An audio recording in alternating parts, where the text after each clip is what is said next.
Ok, bienvenue à la 8e session de notre série et celle-ci s'intitule « Fils des dieux ». Cela a à voir avec le fait que nous avons un tout nouveau statut en vertu de la nouvelle alliance en ce qui concerne notre relation avec Dieu. Sous l'ancienne alliance, elle était très fondée sur celle d'un serviteur. Ils servaient Dieu, ils avaient des commandements qu'ils devaient accomplir. Notre relation sous la nouvelle alliance est complètement différente. C'est celle d'être fils de Dieu. Maintenant, nous sommes toujours dans le chapitre 3 de Galates et nous le voyons là où Paul fait cette distinction. Il dit « Avant que la foi ne vienne, ce que nous avons vu signifie l'objet de notre foi, c'est-à-dire Jésus. Avant que la foi vienne, nous étions gardés par la loi, gardés pour la foi qui serait ensuite révélée. C'est pourquoi la loi était notre tuteur pour nous conduire à Christ afin que nous soyons justifiés par la foi. Maintenant, le terme tuteur est le mot pédagogue, ce qui signifie qu'il s'inspire réellement d'une culture qu'il connaissait bien, d'une coutume qu'il connaissait bien à cette époque. Dans les foyers aisés, lorsqu'un enfant naissait dans ce foyer, il était un enfant mais pas un fils. Ainsi, lorsqu'il était enfant, il avait été placé sous la tutelle d'un pédagogue qui était un domestique. Et ce serviteur serait responsable de la croissance de cet enfant, de son comportement, de son éducation. En fait, le père n'aurait que très peu de contact direct avec cet enfant. Tout serait remis au serviteur, au pédagogue qui aurait la relation avec l'enfant et non avec le père. Et c'était comme ça à l'époque. Paul dit que c'était comme ça avec le peuple de Dieu sous l'ancienne alliance. Il n'avait pas cette intimité avec le Père, cette rencontre face à face avec le Père. Ils étaient sous la tutelle de la loi. Et la loi était là pour les surveiller de la même manière. Or, dans le chapitre 4 des Galates et au verset 1, Paul dit ceci. Maintenant, je dis que l'héritier, qui est ce petit enfant qui un jour hériterait de toutes choses de son père, je dis que l'héritier, tant qu'il est enfant, ne diffère pas du tout d'un esclave. Il n'est pas mieux que l'esclave de la maison. On lui dit quoi faire, il n'a pas cette intimité, il ne jouit pas des privilèges, il est dirigé par le serviteur et il n'a pas plus d'autorité que lui pendant ce temps. Même s'il est maître de tout et qu'un jour il héritera de tout, cela n'a pas d'importance dans son expérience actuelle. Il n'est pas mieux que le serviteur, mais il est sous tutelle et sous intendance jusqu'au temps fixé par le Père. Alors, qu'est-ce que ça veut dire? Eh bien, cela signifie qu'il y aurait un moment précis qui serait marqué par une occasion spéciale, comme une fête, si vous voulez, qui célébrait que tout cela était sur le point de changer. D'accord? Ce petit enfant ne s'appellera plus un enfant, mais un fils. Il va être officiellement adopté dans la famille de son père. Cela nous semble étrange dans notre culture, mais c'est comme ça que c'était, que ce petit enfant avait soudainement atteint l'âge adulte et qu'il a été adopté dans la famille de son père et n'est plus un enfant. Est-ce que cela signifiait? C'était que les choses allaient changer à partir de ce moment. Maintenant, en ce qui concerne les rapports de Dieu avec son peuple, il y eut un moment déterminant où le peuple de Dieu fut aussi adopté dans sa famille et commença à se lier à lui, pas comme enfant, mais comme fils de Dieu. Quel a été ce moment déterminant? C'était la croix. C'est quand Jésus est venu. Ainsi, Paul dit au chapitre 4 et au verset 4, « Quand la plénitude des temps fut venue. » Ok? Ce moment déterminant, Dieu a envoyé son fils, né d'une femme, né sous la loi. Pourquoi? Pour racheter ceux qui étaient sous la loi. Maintenant, nous parlons souvent de Dieu comme nous rachetant de nos péchés. Et il l'a fait. Mais regardez ceci, Jésus nous a aussi rachetés de la loi. Il nous a rachetés hors de la loi, pour que nous recevions l'adoption comme des fils, pour que nous ayons cette intimité avec le Père, parce que dans cette maison, tout a changé à ce moment. Le fils grandissait maintenant, il s'asseyait autour de la table avec son père et il s'impliquait dans les discussions sur l'entreprise familiale. Il était inclus et ils travaillaient ensemble et tout était différent à cause de ce moment déterminant qui a tout changé. Et la croix, bien sûr, change tout. Or, dans ce passage, il y a deux choses qui caractérisaient ce changement. Tout d'abord, le fils pourrait dire au pédagogue, « Je n'ai plus besoin de toi, sois congédié. » tu ne fais plus partie de ma vie. Tu ne vas plus me dire quoi faire, tu ne vas plus me contrôler. Tout cela a changé maintenant, vous êtes congédié. Ainsi, il renvoyait le pédagogue. Deuxièmement, il aurait cette intimité avec le Père. C'était donc les deux choses, et Paul dit que c'est ce qui nous est arrivé. Mais après que la foi fut venue, nous, le peuple de Dieu, ne sommes plus sous tutelle. Qu'est-ce que le tuteur? La loi. Nous avons donc rejeté la loi, elle a rempli son rôle. C'était bien, elle a fait sa part et nous a amenés au Christ. Maintenant, nous la congédions.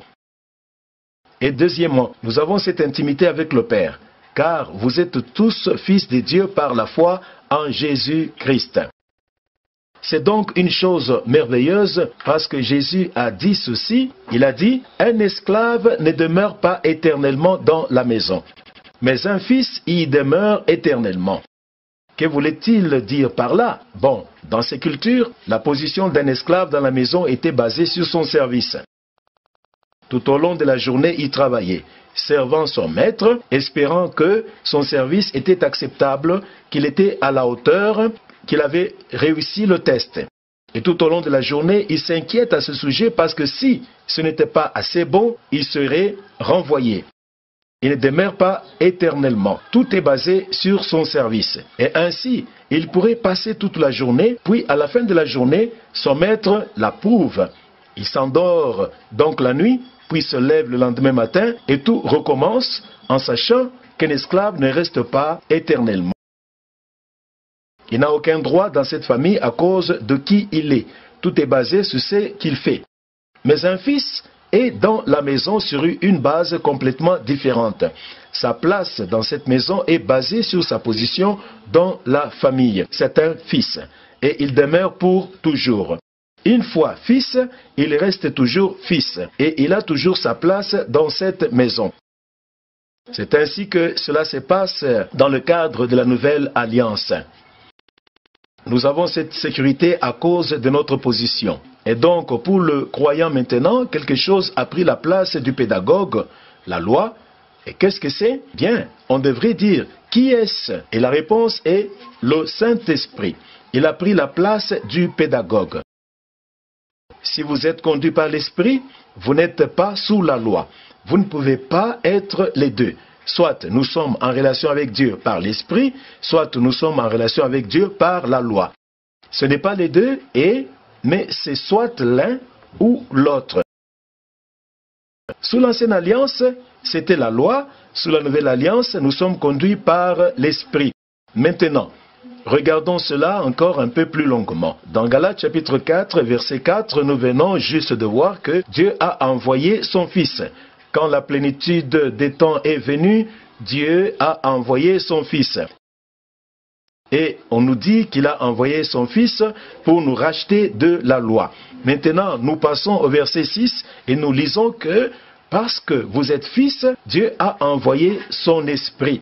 Remarquez comment il l'a dit. Non pas son Esprit, mais l'Esprit de son Fils dans vos cœurs, criant « Abba, Père ». Maintenant, quelle est la différence? Eh bien, en Christ, nous avons la position de fils. Quand Dieu a envoyé Jésus, c'était pour que nous puissions être amenés dans la maison comme des fils, pas comme des serviteurs. C'est Jésus qui l'a donné. Mais quand il a envoyé l'Esprit, c'est pour que nous puissions faire l'expérience d'être fils de Dieu. Il a envoyé l'Esprit de son Fils en nous pour que nous crions spontanément « Abba, Père ». C'est ainsi que nous sommes en relation avec Dieu. En d'autres termes, l'Esprit Saint nous a été donné pour que nous nous sentions exactement comme Jésus en présence du Père. N'est-ce pas incroyable? C'est pourquoi Paul a soigneusement choisi sa phrase ici. Il aurait pu dire qu'il a envoyé l'Esprit ou qu'il a envoyé le Saint-Esprit. Et il se réfère bien sûr à la même personne. Mais il dit délibérément, il a envoyé l'Esprit de son Fils dans vos cœurs, afin que vous vous sentiez comme Jésus en présence du Père. C'est absolument incroyable. Maintenant, voici le danger. Le danger, c'est que nous retournions à nous mettre en relation au Père en tant que peuple de l'ancienne alliance. Et c'est ce que faisaient les Galates. Ils avaient été piégés, ensorcelés, piégés pour retourner sous la loi. Et une fois sous la loi, ils ont commencé à être sous le légalisme. Et être en relation avec Dieu sur base du respect de la loi. C'est ainsi que Paul devait leur en parler. Au verset 9 du chapitre 4, il est dit, « Mais maintenant que vous avez connu Dieu, ou plutôt que vous êtes connus de Dieu, comment se fait-il que vous vous tourniez de nouveau vers les éléments faibles et mendiants vers lesquels vous désirez à nouveau être asservis? Vous observez des jours, des mois, des saisons, des années. » Il dit, « J'ai peur pour vous, à moins que j'ai travaillé en vain pour vous. » Pouvez-vous voir ça? Que faites-vous en revenant sous la loi et en vous mettant en relation avec Dieu, en gardant ce jour, cette festivité, cette fête, et en pensant que votre relation avec Dieu est basée sur l'observation de ces dates dans le calendrier et ainsi de suite? Pourquoi tu fais ça? C'est une folie. C'est juste comme cet enfant qui a été sous la direction de ses pédagogues depuis tant d'années, aspirant à ces jours où il pourrait dire au revoir et renvoyer le pédagogue pour qu'il puisse entrer dans la maison, s'asseoir autour de la table pour jouir de cette intimité avec le Père. C'est juste comme lui qui retourne sous la direction du pédagogue. Pourquoi le ferais-tu? Il faudrait être fou pour faire ça. C'est de la craie du fromage. Et pourtant, c'est ce que faisaient ces Galates et malheureusement, c'est ce que font aussi beaucoup de chrétiens. Ils se retrouvent donc avec une mentalité de serviteur au lieu d'une mentalité de fils. Et une mentalité de serviteur est caractérisée par des lois, et regardez ceci, des donneurs des lois. Parce que s'il y a des lois, il y a des gens qui vont vous les donner. Et ils finiront probablement par faire respecter ces lois aussi, se rassurer que vous les respectez toutes correctement. Je suis sûr que vous en avez fait l'expérience. C'est ça le légalisme. Et Dieu ne veut pas que nous soyons comme ça. Le statut de fils se caractérise plutôt par l'intimité avec le Père. On n'a pas besoin que quelqu'un nous dise ce que nous devons faire. Pourquoi? Parce que nous ne sommes pas sous la loi, nous sommes conduits par l'Esprit. Nous avons notre propre relation avec Dieu. Merci beaucoup. C'est ce que nous devrions dire aux gens qui essaient de nous dire quoi faire. Nous avons notre propre relation personnelle avec Dieu. L'Esprit Saint habite en nous, nous sommes conduits par l'Esprit et c'est la caractéristique d'être dans la nouvelle alliance. Paul dit dans Romains chapitre 8 verset 14, « Tous ceux qui sont conduits par l'Esprit de Dieu sont fils de Dieu. » Dieu veut que nous entendions sa voix par nous-mêmes pour connaître cette intimité. Et une fois que nous commençons à nous mettre en relation avec lui par l'intermédiaire d'un médiateur, nous retournons à cette mentalité de l'ancienne alliance.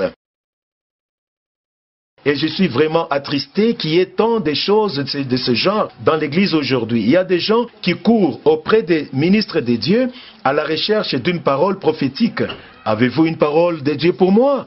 Parfois, les gens viennent me voir en tant que pasteur et me disent « Que pensez-vous que je devrais faire dans cette situation ?» Et j'ai une réponse standard pour cela, et c'est ceci. Pourquoi Dieu me dirait-il ce que tu devrais faire dans ta vie? Pourquoi ne vous l'aurait-il pas dit? Ça n'a aucun sens, n'est-ce pas?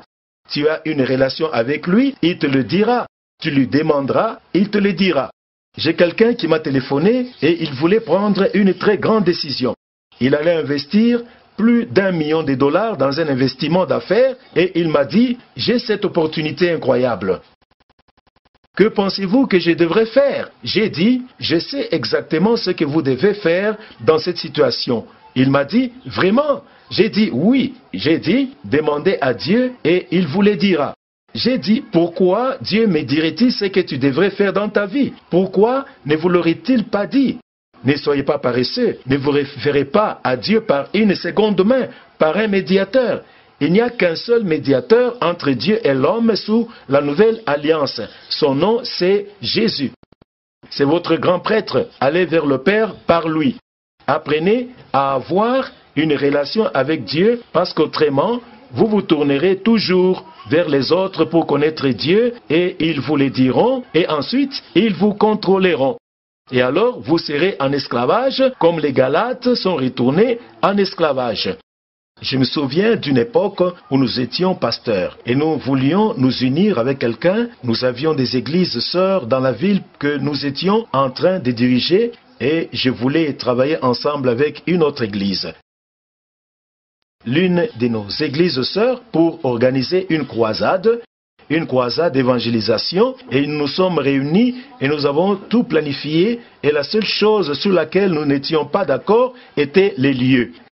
Je le voulais dans notre église, bien sûr, à l'avantage de notre ville, et il le voulait dans sa banlieue pour qu'il puisse profiter des avantages de la localité. Et tu sais ce qu'il m'a dit? Il a dit, tirons à la courte paille. J'ai dit, vous êtes en train de plaisanter. Il a dit, non, c'est biblique. J'ai dit, c'est de l'ancienne alliance, tiré au sort. Il a dit, non, les disciples ont fait cela dans Actes chapitre 1. Et il avait raison. Vous savez, quand ils ont choisi un remplaçant pour Judas, ils ont tiré au sort. Et je me suis dit, waouh, il a raison. Mais je ne me sens pas à l'aise sur ce point. Et puis Dieu m'a montré juste comme cela. Il y a quelque chose d'unique dans Actes chapitre 1. Quelque chose d'unique dans toute la Bible. Et vous savez ce que c'était? Jésus était parti et le Saint-Esprit n'était pas encore venu. Et il avait dit, attendez qu'il vienne. Il vous guidera dans toute la vérité, n'est-ce pas vrai? Et maintenant, quand il est venu, il nous guide. Nous sommes conduits par l'Esprit Saint et sous la nouvelle alliance, il y a un nouveau niveau d'intimité basé sur une nouvelle sorte de relation. Il n'y a pas de médiateur humain entre nous et Dieu. En fait, l'une des meilleures promesses de la nouvelle alliance est celle-ci. Aucun d'eux n'enseignera à son prochain ni à son frère en disant « Connais le Seigneur », car tous me connaîtront, du plus petit d'entre eux au plus grand.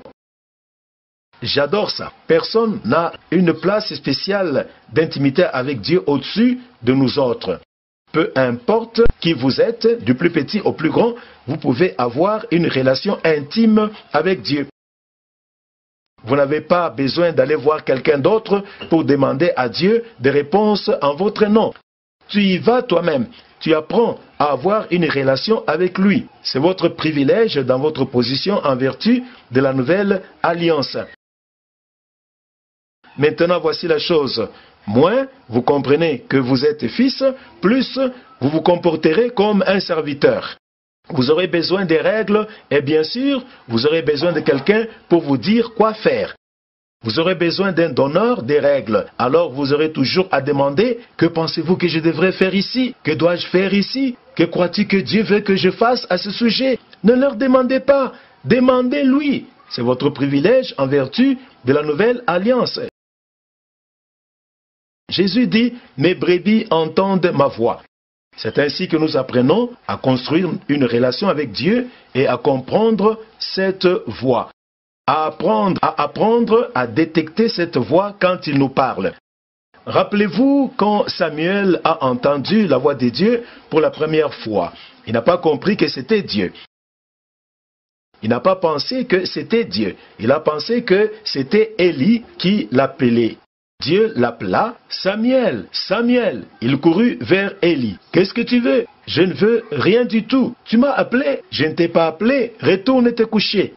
Et il se rendit au lit et entendit de nouveau cette voix. Samuel. Et il courut. Que veux-tu? Tu m'as appelé. Je ne t'ai pas appelé. Retourne te coucher. Et il retourna au lit. Et il entendit cette voix-là encore. Samuel.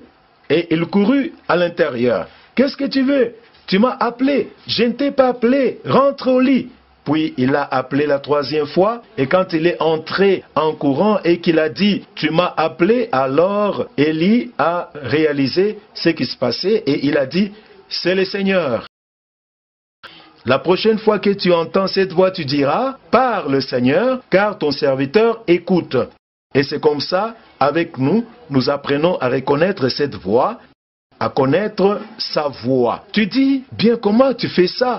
Il y a certaines choses que je pense qui sont très claires dans la parole de Dieu. La Bible dit que le Saint-Esprit est comme un arbitre dans nos vies. Le Saint-Esprit nous dirigera et nous guidera. Et comment fait-il cela? Il le fait par sa paix ou par l'absence de cette paix. Nous prions pour une situation et si elle est juste, nous nous sentons en paix à ce sujet. On ne peut pas l'expliquer, on se sent juste en paix. Nous ne sentons aucune agitation, aucun malaise. Peut-être même, circonstanciellement, cela ne semble pas bon, mais ce n'est pas grave. Nous sentons cette paix qui nous permet d'aller de l'avant. Et c'est la paix de Dieu. C'est ça l'Esprit Saint. En fait, lorsqu'il est dit dans les Écritures, la paix de Dieu vous gardera et vous guidera, cela signifie en effet le fait d'agir comme arbitre. Maintenant, l'arbitre siffle lorsqu'une balle est sur la ligne. Et est-ce qu'elle était à l'intérieur ou à l'extérieur? C'est à l'arbitre qu'il revient d'en décider. Il dit oui ou non, n'est-ce pas? Ainsi, lorsque nous prions Dieu, c'est presque comme si nous entendions c'est à l'intérieur, continuez, ou c'est dehors. Et lorsque nous nous retirons, nous disons je ne me sens pas bien à ce sujet. C'est juste que je ne me sens pas bien à propos de ça. Il y a une absence de paix et je me sens agité à ce sujet. C'est ainsi que le Saint-Esprit nous guide et nous apprenons à être sensibles à la conduite du Saint-Esprit de cette manière. Je pense aussi qu'une chose que j'ai apprise, c'est que plus vous connaissez le caractère de Dieu, plus vous reconnaissez la voix de Dieu. Parce que la voix équivaut à son caractère. Maintenant, dans un de mes livres sur la Nouvelle Alliance, je raconte l'histoire de ce monsieur en Amérique. Un chrétien en Amérique qui lit la Bible où il est dit qu'en Orient, le berger dirige les moutons. Bien sûr, ici en Australie et en Amérique, c'est différent, n'est-ce pas? Nous conduisons les moutons, nous prenons le chien de berger et nous les faisons avancer. Mais au Moyen-Orient, ils marchent, ils appellent et ils le suivent.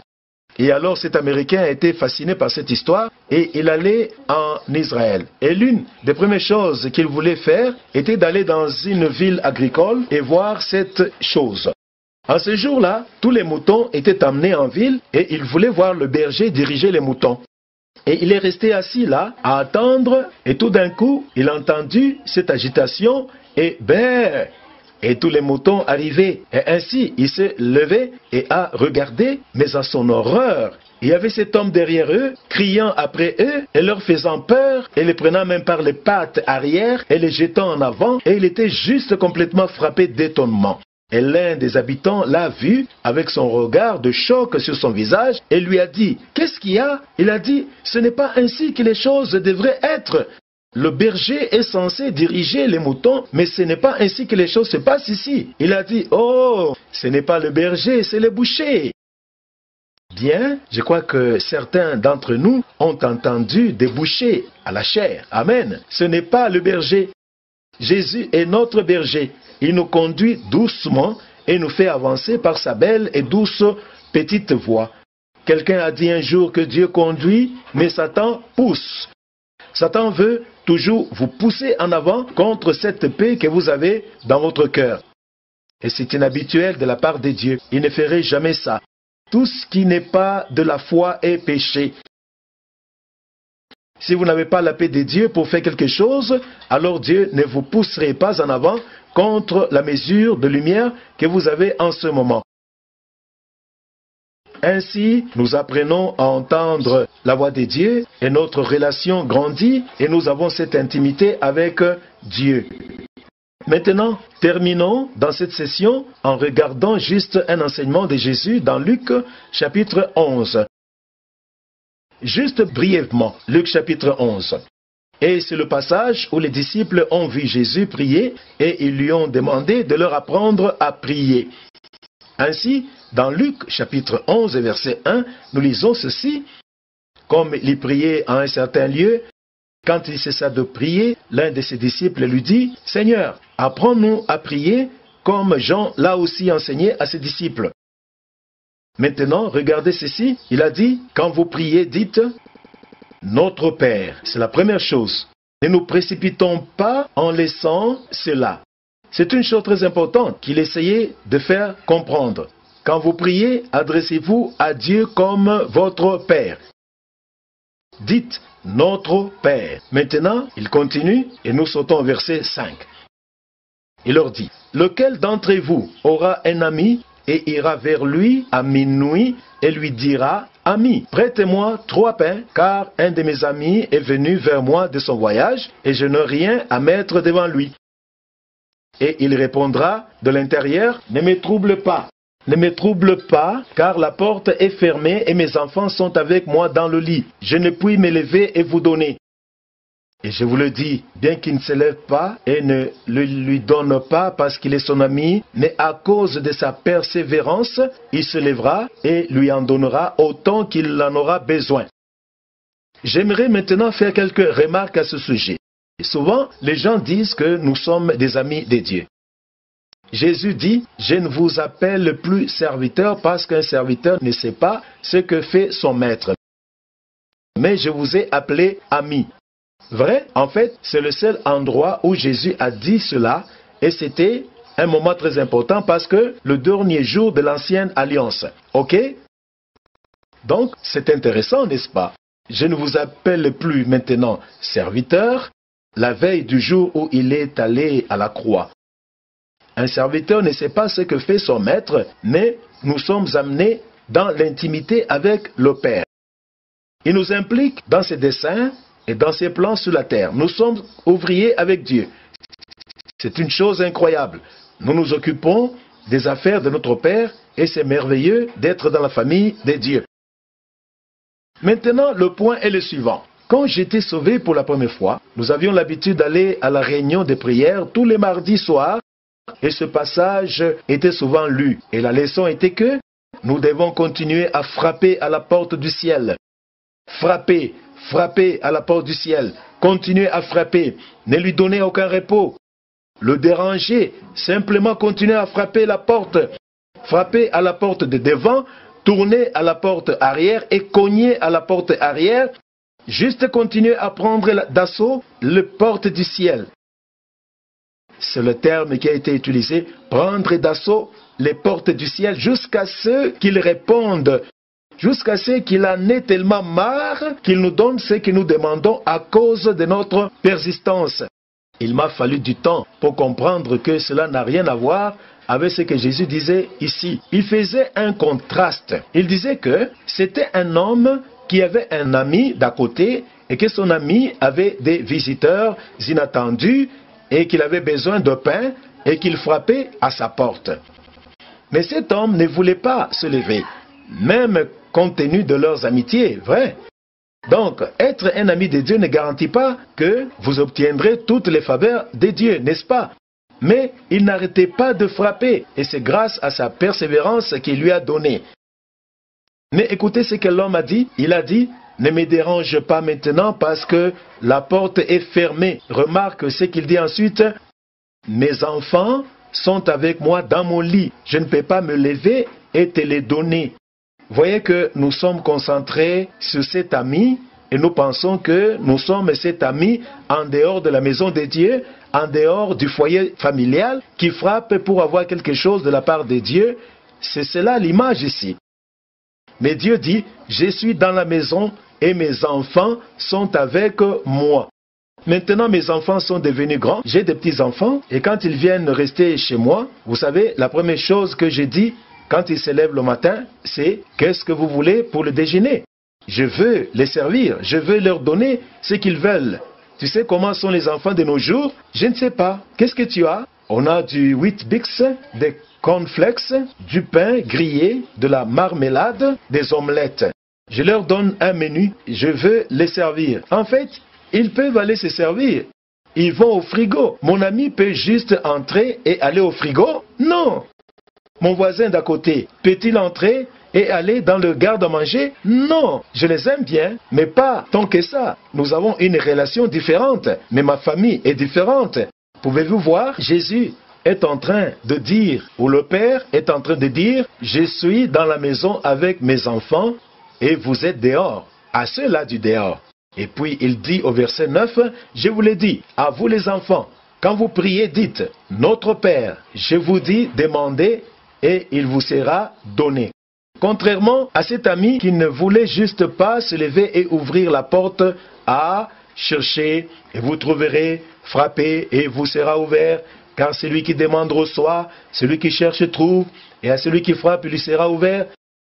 Alors il est dit ceci, Si un fils, pas un ami, si un fils demande du pain à n'importe quel père parmi vous, lui donnera-t-il une pierre? Ou si il demande un poisson, lui donnera-t-il un serpent au lieu d'un poisson? Ou s'il demande un œuf, lui offrira-t-il un scorpion?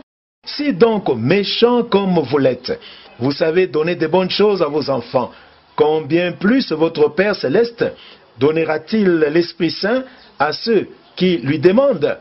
Et une traduction où l'évangile selon Matthieu, je pense, disait « Il donne de bonnes choses à ceux qui le lui demandent ».